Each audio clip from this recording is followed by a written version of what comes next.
It's Lisa. And in this video, I want to talk about light workers from a little bit of a different perspective.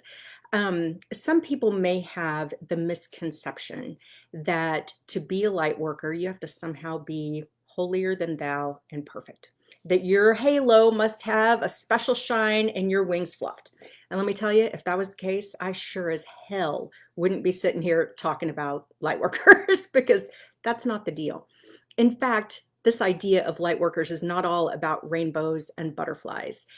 In fact, there are some very powerful light workers who deal in the shadows, who have been through the shit.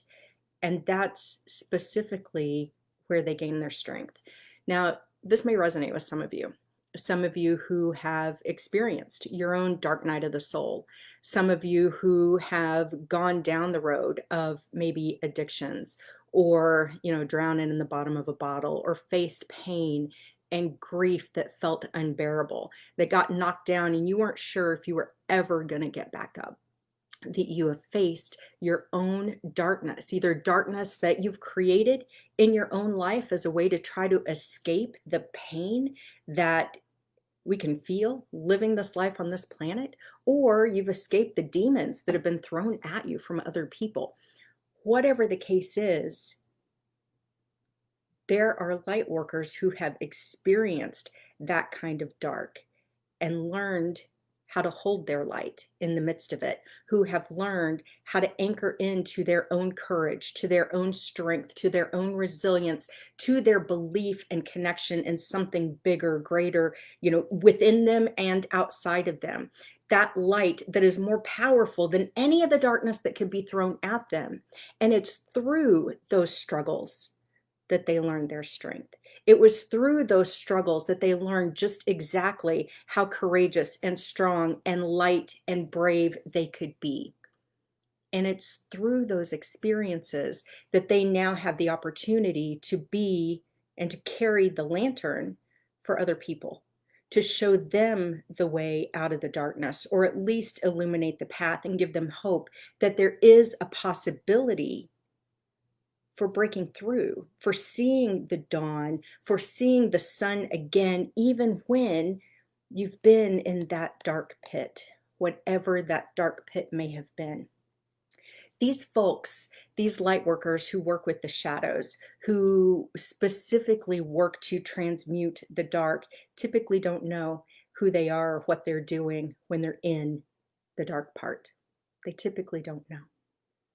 But man, they're powerful and brave and strong.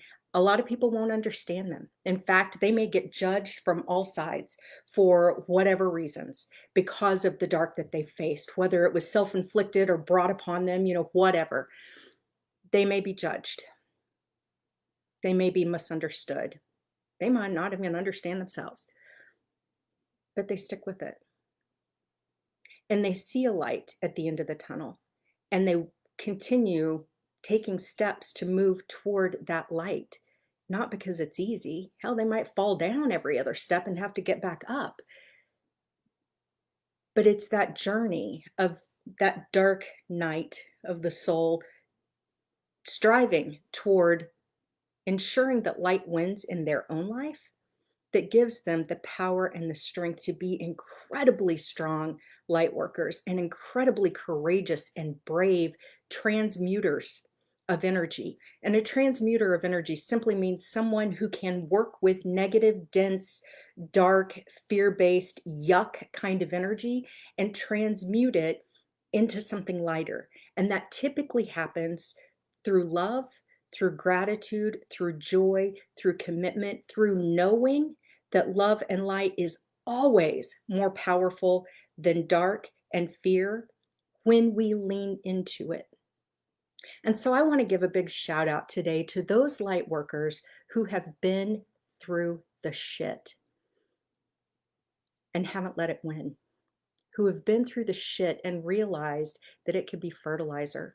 Instead of burying them, it could help them bloom, because it's that recognition and that experience that not only can anchor in more light on this planet, when we defeat that stuff, when we leave that stuff in the past, and when we proclaim, damn it, you've got no control over me. You don't get to win.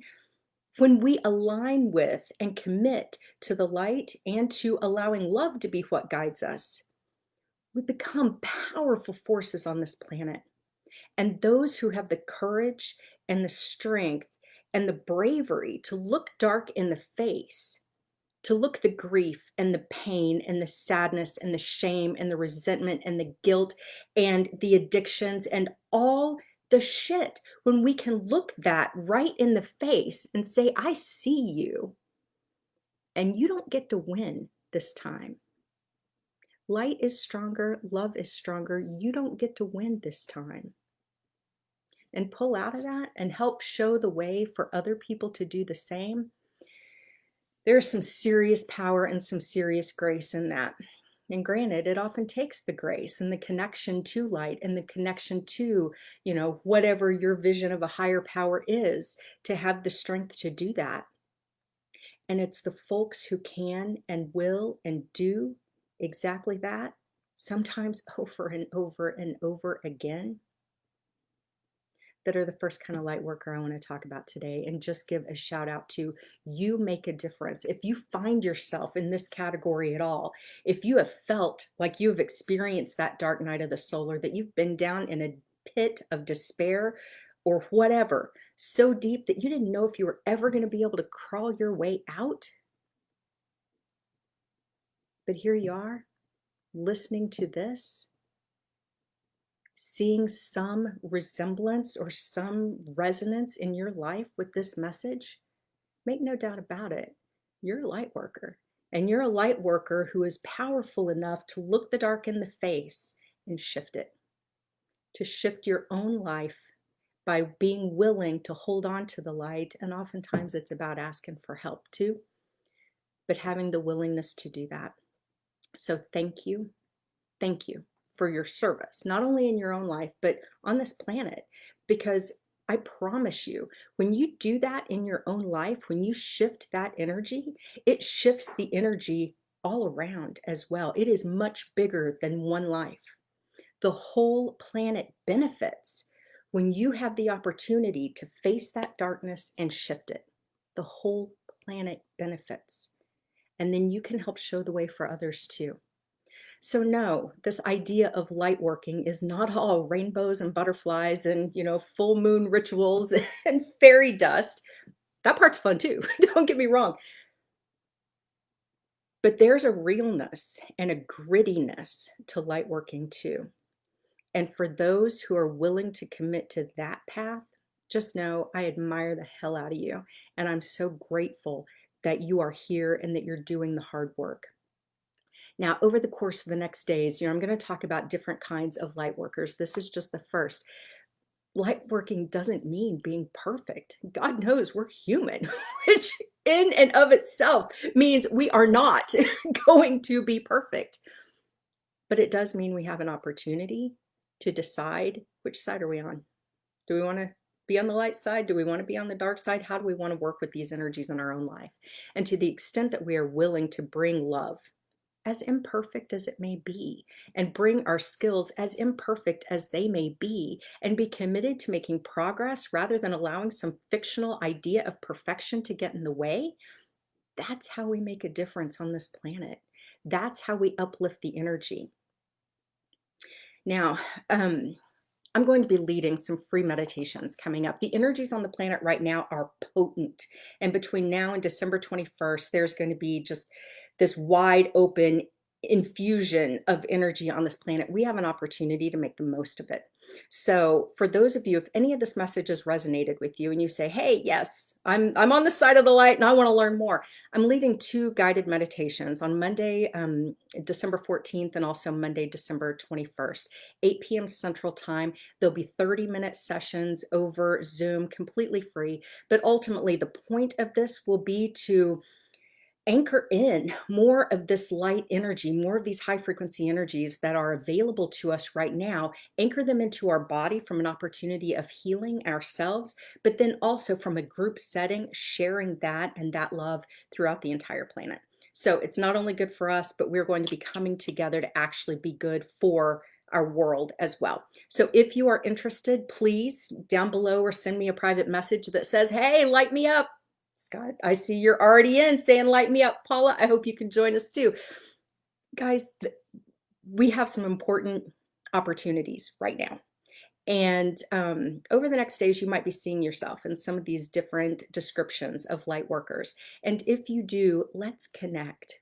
We need to connect together right now, because when light workers join together, our energy is that much more powerful. So it's that same concept that when two or more are joined in prayer, that like the prayers multiplied, the same thing is true with intentional light work and intentionally working to amplify and connect energy. So I hope you'll join me. Thanks for listening. And to all you out there who are facing battles, know that these battles are not in vain. They are not in vain. Your light and your love have the opportunity to change this world, to mend the broken pieces. First, we have to mend the broken parts of ourselves, and that's an awful lot of the battle. But just know, I appreciate you, and thank you for being courageous and brave enough to do the work that you're doing in your life and in the world. We'll talk again soon.